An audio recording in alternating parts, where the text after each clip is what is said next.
The way you think in your mind can change everything. Have you ever wondered how successful people think differently in their mind to become who they are and stay on top of their game? I've had extremely challenging times in my life, wondering why some people seem to break through, achieving success and momentum, while others get stuck, lose motivation, or just give up altogether. And success always leaves clues. So I spent the last 10 years studying the books, podcasts, talks, and the science behind mindset from some of the most successful people who practice these simple habits every day to create on their success. Here are 5 mental habits that I learned and tested in my own life, which really worked to help me build a life I truly love, to go from unemployed twice to working at Google and eventually running my own business. Your mind is your greatest superpower, and it's time to make the most of its full potential. The first habit is visualization. You probably heard the saying, right? If you can imagine it, you can achieve it. And I have to admit, I was really skeptical at first. Visualization felt more like wishful thinking than a real strategy for success. But then I discovered that some of the world's top performers, Olympic athletes, elite entrepreneurs, they all use visualization as a daily habit. When Michael Phelps was training for the Olympics, his coach, Bob Bowman, introduced him to a very unique mental exercise. I was taught at a very young age just to visualize. So for me, it was visualizing a race. It's how I wanted it to go, how I didn't want it to go, and how it could go. Phelps would imagine and visualize his race in extraordinary detail. Every stroke, every turn, even the feel of the water. And Bowman called it playing the videotape. And Michael, he replayed this mental movie every single night in his mind. So in one race at the Beijing Olympics, Phelps' goggles filled with water, completely obscuring his vision. But he didn't panic. He visualized this whole exact scenario so many times and knew exactly what to do. In 2008, when my goggles filled up with water, I was relaxed because I reverted back to what I did in training. He swam the whole race blind and still won the gold medal, setting a complete world record. And it's not just Michael Phelps. LeBron James, Cristiano Ronaldo, they've all spoken about the power of using visual imagery for performance. Studies on the brain show that when you practice visualization, you're actually activating and training your brain for the real performance. It's using the same neural pathways as if you're doing it in real life. It's been found that by doing this regularly can help you increase your motivation, help you with your physical performance, prime your brain for success, and help you get into flow. And I love doing this before I step onto a stage to speak. I imagine the stage, the audience, what I'm wearing, myself stepping into the confident Laurie and giving the best talk of my life, visualizing every possible detail.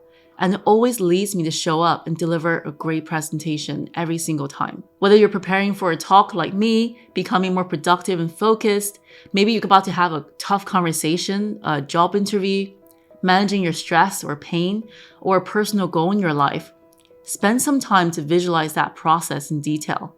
Picture what steps you will take, what challenges you might face, and how you overcome them. And don't be afraid to use all the 5 senses. So what are you smelling, tasting, hearing, and feeling? This rehearsal in your mind can make all the difference. The second mental habit is what I like to call the 10x thinking habit. And this doesn't mean working 10 times harder. It means thinking 10 times bigger. I think we often limit ourselves by focusing on what's immediately available or achievable. But when you think bigger, it allows you to be more bold and creative than what you believe is possible. And billionaire entrepreneur Peter Thiel, the former CEO of PayPal, and also the author of 0 to 1, he loves asking contrarian questions that challenges his thinking. He will ask himself, if you had a 10-year plan of how to get somewhere, you should ask, why can I do this in 6 months? I mean, it seems so weird to ask this, but it opens up so much possibility of thinking, that's true, what if I can do this in 6 months? How can I creatively make this happen with what I have right now? Our growth isn't limited by our current abilities. It's actually determined by how we think about what we are capable of. And research by psychologist Carol Dweck on mindset proves that people with a growth mindset are more likely to set ambitious goals and persist through challenges. So you're aiming higher, forcing you to break free from that traditional constraints and challenges around you to think bolder, bigger, and much more creatively. And I've seen this in my own life. When I started creating videos to help impact others on this channel, my initial goal was simply to get a few hundred subscribers. But as I kept going, I asked myself this: what would it take to create something that impacts millions of people? That question fundamentally changed the way I approach my work. It made me much more deliberate, more open to learning new things, willing to take risk and experiment. And now this channel had 3 million views and growing. It made me realize by 10x my thinking, I can 10x my impact as well. And 10x thinking doesn't just stretch your ambitions, it changes how you show up every day. You stop asking, how can I get through this? And you start asking, how can I transform this into something extraordinary? The third habit is inspired by Adam Grant's book, Give and Take. Grant's research, he shows that people who are generous with their time, energy, and resources, the givers, they often achieve much more success in the long term than those who are only self-focused. And here's the thing, successful givers are strategic. They're generous without overextending themselves. In the book, he mentioned Adam Rifkin as a great example of a successful giver who was named by Fortune as one of the most influential networkers. And he started out as just an introverted, shy software developer in Silicon Valley. He slowly built his network through small gestures and acts of kindness using the 5-minute favor rule. And this is his favorite mantra of you should be willing to do something that will take you 5 minutes or less for anybody. And instead of overextending himself, Rifkin, he focused on small, manageable acts of generosity that creates significant value for others, like making introductions, sharing resources, or providing advice. And this philosophy really helped him to build a very extensive network of relationships with influential people, while also maintaining his own focus and boundaries. And this is backed up by the Greater Good Science Center at UC Berkeley, which highlights the helper's high, a boost of mental well-being when we help others. Our brains literally light up in the same area as receiving rewards when we do something kind for others. And this not only boosts our happiness, but also builds social relationships, which contributes to long-term success. Early in my career, I made it a habit to help others without expecting anything in return. I would share advice, connect people, or partner up on projects. And another really big part of what I give is by creating content on social media, like YouTube, to help my audiences to work smarter, live better, and just build a life they really want. But over time, these little small acts of giving, they build relationships and open doors that I could have never anticipated. So if you focus on adding value to others, whether it's helping a colleague with a tough project or sharing what you know online, you'll find that generosity, they often come back to you in so many ways, and often very surprising ways. People will realize success is really more about contribution. I believe that the most meaningful way to succeed is to help other people succeed. The fourth habit is getting comfortable with the uncomfortable. And this is probably the most hardest, but also the most transformative habit. Your hidden potential and that real growth comes from pushing beyond your comfort zone. Because if you only do what feels safe and familiar, you're not challenging your limits.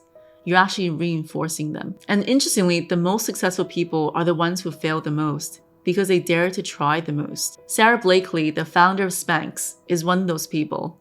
Sarah often shares how rejection and failure were such a key part of her success. My dad growing up used to encourage my brother and me to fail. And I can remember times that I would come home and I would say, Dad, I tried out for this and I was horrible. And he'd go, way to go, and he'd high five me, which at the time seemed so confusing, but looking back on it, I understand what he was doing. He was redefining failure for me. So failure for my brother and me didn't become about the outcome, it became about not trying. So early in her career, she faced endless rejections after rejections from manufacturers who didn't believe in her product. And instead of giving up, she reframed those failures as learning opportunities. And now Spanx is a billion-dollar company. When you view mistakes not as threats to yourself, but that you're actually getting stronger and growing each time you fail, you're more likely to push forward even when it really hurts and you really are struggling. I remember the first time I stood on stage to give a keynote talk. My heart was racing, my palms were sweaty, And I was convinced that I forget every word. But leaning into that discomfort, it taught me something. The moments that scare you the most are often the ones that shapes you the most. The second time, the third time, on stage for me, it all got easier and easier after that. My confidence started to build, and really weirdly enough, I started to enjoy it. I think this applies to physical habits too. So years ago, I started strength training just to really fit into my wedding dress, to be honest. And every session felt really uncomfortable. Lifting heavier weights, trying new movements. I'll never forget the day I almost dropped a barbell and the gym member had to come and run across to me to take it off my shoulders. You know that feeling where you feel like everyone's probably laughing at you, trying to do something like a newbie? But that discomfort was a sign of progress. It was my body adapting and growing stronger. So learn to practice discomfort deliberately every day. Speak up in a meeting, try a skill you're bad at, or take on a challenge that feels beyond your comfort zone. And you'll be surprised how much you will learn along the way. And finally, the habit that ties it all together, a relentless focus on learning and building new skills. Success isn't static, it's dynamic. The skills that got you here, it won't always be the skills that takes you further. And successful people, they stay successful because they keep evolving. As humans, we're wired in our brain to want to learn new things because it's helped our ancestors to survive and adapt in a much harsher environment. By constantly evolving and learning new ideas and skills, you're also exposing your brain to new stimuli, which will give you the boost of dopamine, a feel-good chemical in your brain to prevent burnout and boredom. And think about Serena Williams, right? Even after decades of dominance in tennis, Serena constantly worked to evolve her game. She hired new coaches, refined her technique, and also studied her competitors. Her willingness to keep learning kept her at the top of her sport for years. And research by psychologist Andrew Erickson on deliberate practice shows that the mastery of something is not about talent alone. It's about consistent, focused effort on improving specific skills. And the key here is just to challenge yourself just beyond what you can currently do. When I was made redundant, not just once, but twice in the struggling economy, I decided to pivot my career and learn new high-income skills, which eventually opened up more doors than I ever imagined, and ended up working for companies like Google and Ogilvy. And even now, I'm always looking for the next skill, whether it's improving my speaking skills, my content, learning a new tool, or maybe a new language. The habit of continuous learning and becoming a forever student, it keeps me moving forward and also feeling good at the same time. So right now, is there a skill that you want to improve to achieve a really big goal in your life? Think about how you would design a fun training program for yourself to move closer to this every single day. At the end of the day, successful people are not really that different from you and I. They suffer from the fear of failure, the discomfort of growth, that challenge of staying on track, just like you and I do every single day. And these are all part of the process. But the habits and the mental resilience you do daily determine the person you become tomorrow. So what's one habit you focus on this week to really unlock your potential? I'm Laurie. Thank you so much for being here. If you like this video, you might also like the 7 micro habits that changed my life for the better to help you change your life with these micro habits. And see you in the next video.